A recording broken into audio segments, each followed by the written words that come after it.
It's really great to see so many familiar and some unfamiliar faces who care so much about South Africa.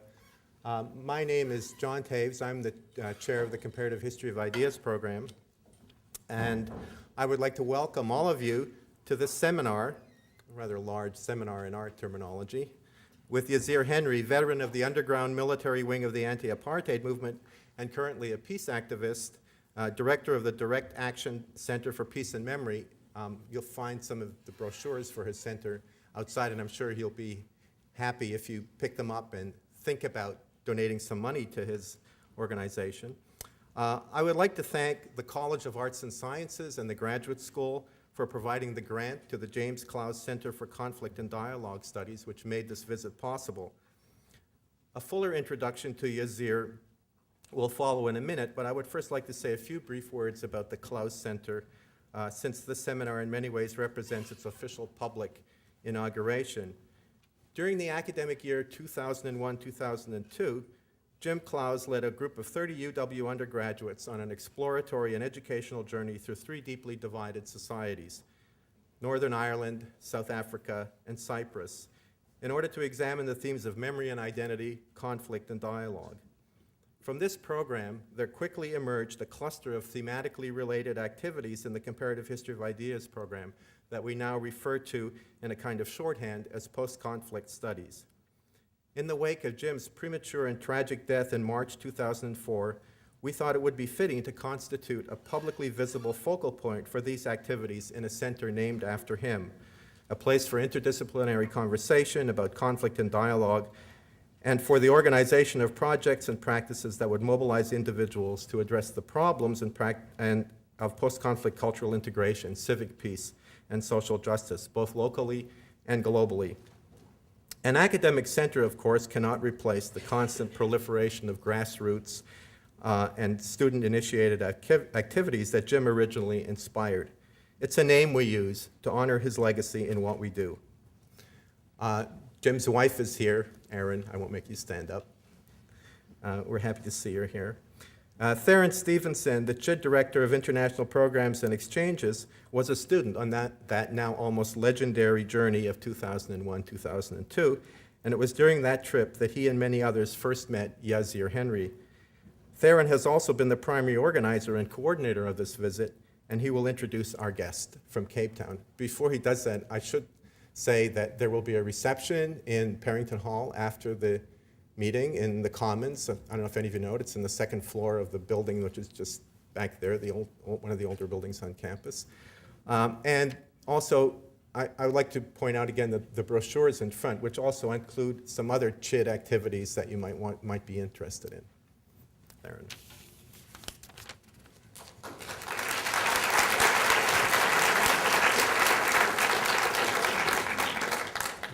One more quick announcement. If we could ask everybody to turn off the ringers on their cell phones, we would quite appreciate that.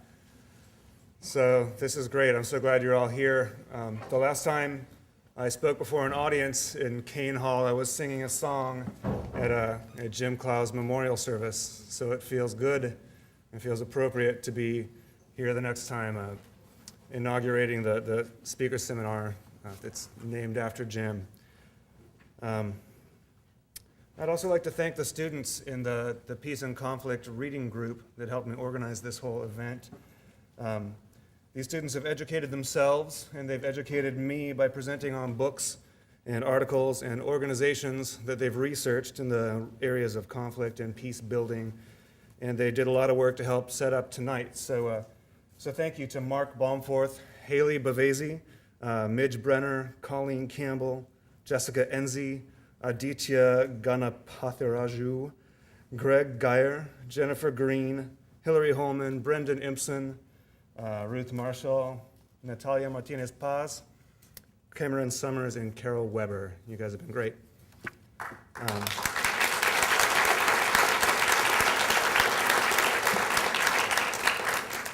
So it's no easy task to introduce Yazir Henry. This is a man whose life is shaped by his insistence upon defining himself. He and his fellow soldiers who joined the liberation force known as Umkhonto we Sizwe, which is Spear of the Nation, They refused to adopt the identities that were assigned to them by the apartheid government. This was a government that concocted a wide range of identities that they used to define people with brown skin, all of which amounted to less than white. But by the actions of soldiers like Yazir, and by the negotiations of people like Archbishop Desmond Tutu and Nelson Mandela, and by the pressure of multinational corporations and world governments who were finally brought into the light, in 1994, the oppressive apartheid regime was dismantled and put down. So that's a good thing. But despite a popularly elected government, apartheid does still exist in South Africa. This is a place where, for some people, simply sitting down to drink a cup of coffee in a restaurant is a provocative political act. It's not an exaggeration. So now, as the director of the Direct Action Center for Peace and Memory, Yazir Henry works with his comrades to claim their space in the world, to own their own histories. And one of the ways that they do this is by taking groups of students on journeys of remembrance throughout Cape Town, visiting places that mark the history of their liberation struggle, even if these histories have been left out of the official narrative of reconciliation and redemption in South Africa. So I met Yazir on one of these journeys of remembrance in the winter of 2002 when I was studying with the Identity, Memory, Conflict, and Dialogue program. There are a few others from that program in this room, and I'm glad to see them. But I've wanted to meet Yazir again ever since then. It was a moving experience. The tour was quite powerful, and our meeting with Yazir was enlightening and challenging. It was enlightening because after sharing his story of struggle and of survival, he told us that we helped him by listening. And it was challenging because he reminded us that simply listening is not enough. So when you ask one of our students who has met Yazir, what is Yazir like? A typical response would be, I don't know, man. He's intense. So I believe he was a bit horrified to learn that this is the one word we used to describe him when he met with our class yesterday at dinner. And we found that, in fact, Yazir is many things beyond simply intense. He is engaging, he's funny, he's curious. He also proved himself capable of quoting in a truly intellectual way Gordon Lightfoot's song, The Wreck of the Edmund Fitzgerald, no less than twice in the past 2 days, which I find quite impressive. So we explained to Yazir that we find him intense because he holds people accountable for the things that they say. And as Seattleites, we're used to being able to exchange pleasantries or thoughts that don't mean much or require us to follow up. Actually, I don't think this is really a Seattle thing. I think it would be wonderful if all across our country and across the world, more people, more administrators, more politicians were held accountable for the things that they say. So we can expect Yazir to elicit such clarity from you, from us, during the question and answer period that will follow his talk tonight.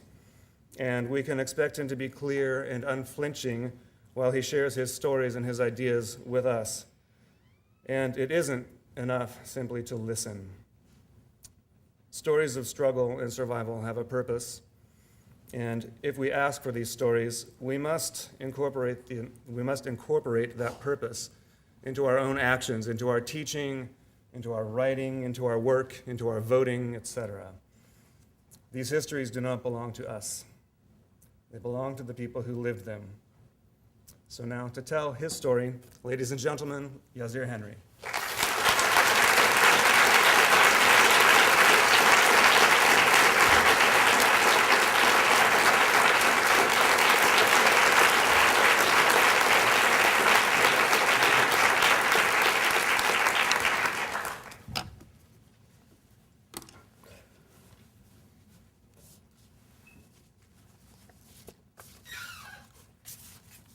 My God. I wish I had learned the cards there.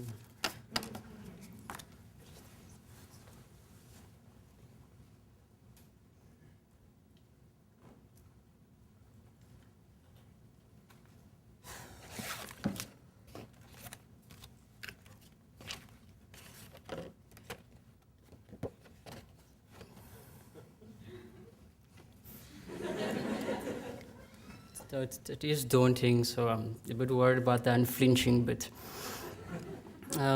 so don't mind me if I end up flinching once in a while.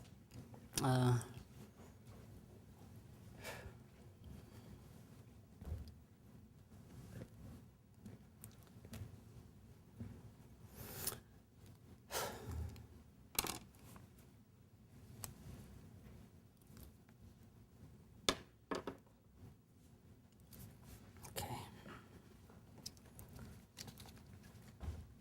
I'm a long way from home.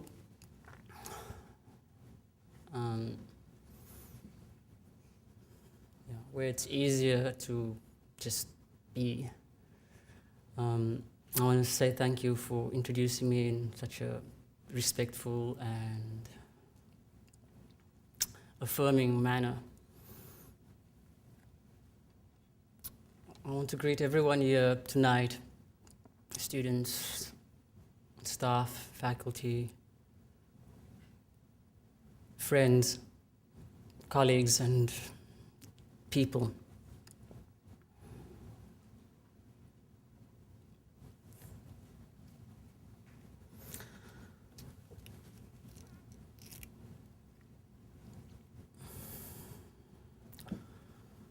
So when I met Jim Close, I didn't think that I'd be standing here at this, in this way.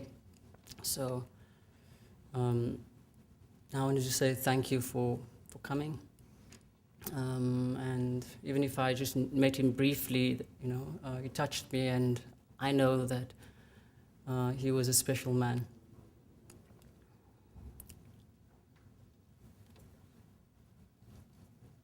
Now, my talk tonight,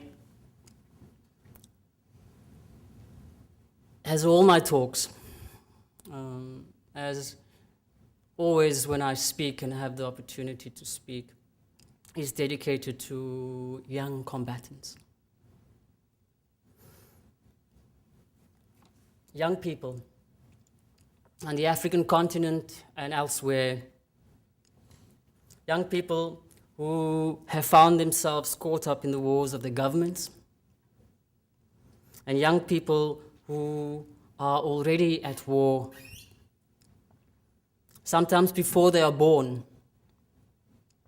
Those who learn war through the umbilical cords of their mothers. It is to them that I dedicate my words tonight.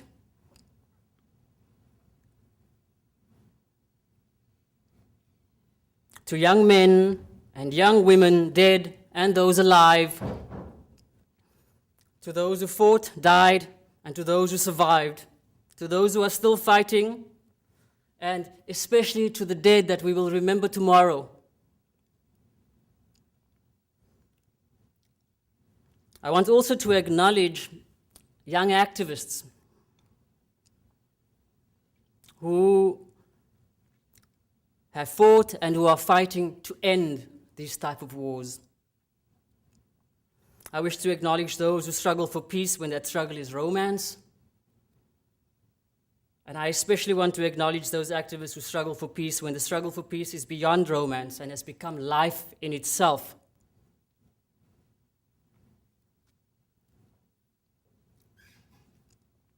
To young people who have recognized in themselves the courage that to make a difference is to act.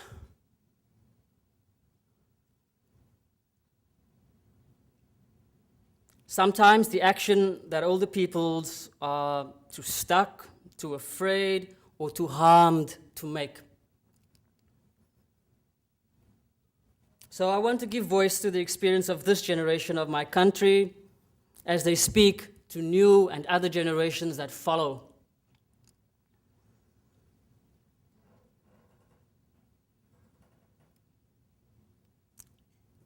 Socially, after conflict, there's oftentimes haste to forget.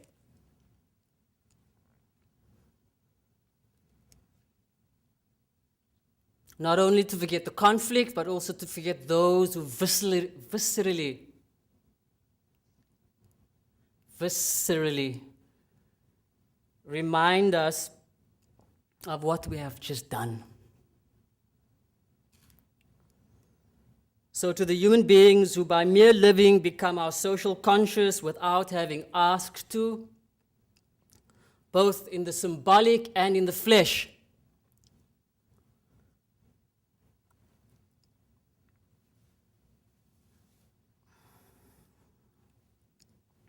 last month, the 10th anniversary of the South African Truth and Reconciliation Commission, and many of us flying across the world to speak of it, small and big alike,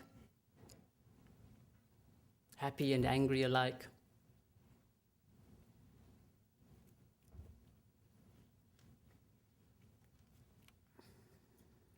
"12 years, as you have said, of our democracy. 12 years after 350 years of resistance and fighting. With guns, without them, with pens, with ink, with songs, with bodies. For me, when talking about my country's experience, the challenge is always to maintain my focus on the celebration. The celebration of life, of survival, of resistance, but especially the celebration of victory. And a victory that carries hope, that carried the hope that drove people like me and others beyond what we ourselves at times thought was humanly possible. But I do not want to forget the pain. In fact, I refuse to forget the pain. And I refuse because I have no choice not to forget it.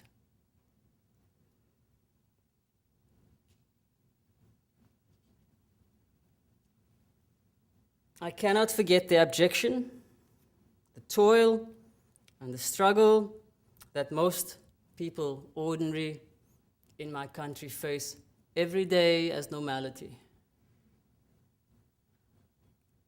But as I've said, I do not want to just get lost in it. I want to balance this reality of abjection and sometimes of oblivion with the hope and the strength and the laughter of what it means to also be victorious. They live together on the same slate, negative and positive, circle and triangle. Now, some people sometimes talk to me and ask me about having cheated death. Now, I want to say, I cannot talk about the cheating of death since I don't know death personally. If I did, I would not be here.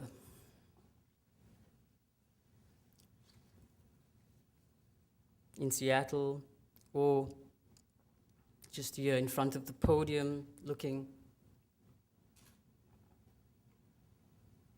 and feeling the pounding of my heart and the racing of my blood.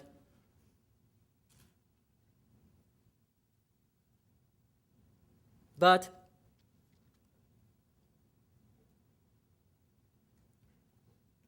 I have, however, lived alongside and in close proximity to death.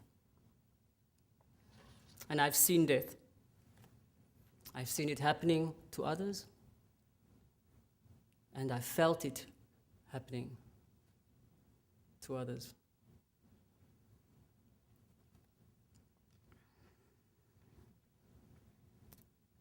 So my responsibility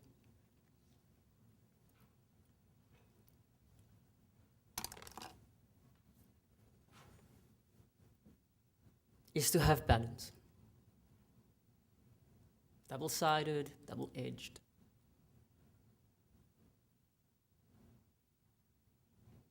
the last generation of soldier, survivor, resistor, with my responsibility as the first generation of soldier, survivor, peace builder. And in that, I have to explore what it means to have peace, its fragility, what the difference is between the larger peace process that we study and the smaller processing of peace that live on our bodies, that's evidenced in the lines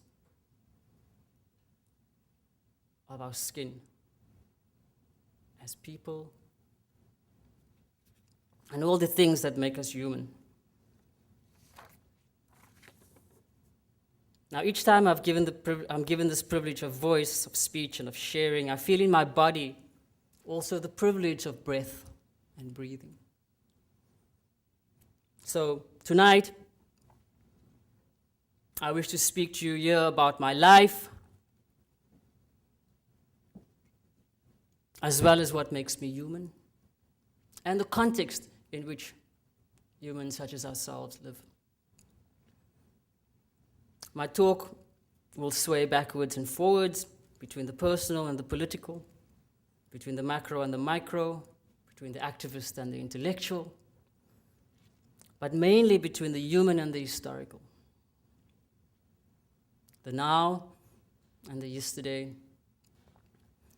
and that middle point that allows its rocking backwards and forwards called the present. Today, this moment, this minute.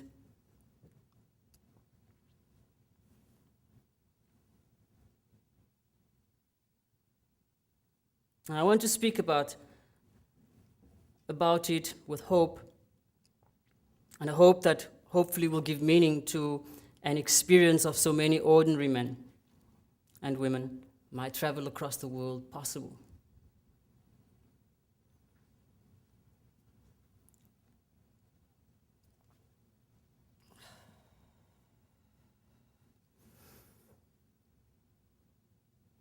Now, I know many of you have been to my country, and I must probably assume that many of you have not. Some of you might be from it.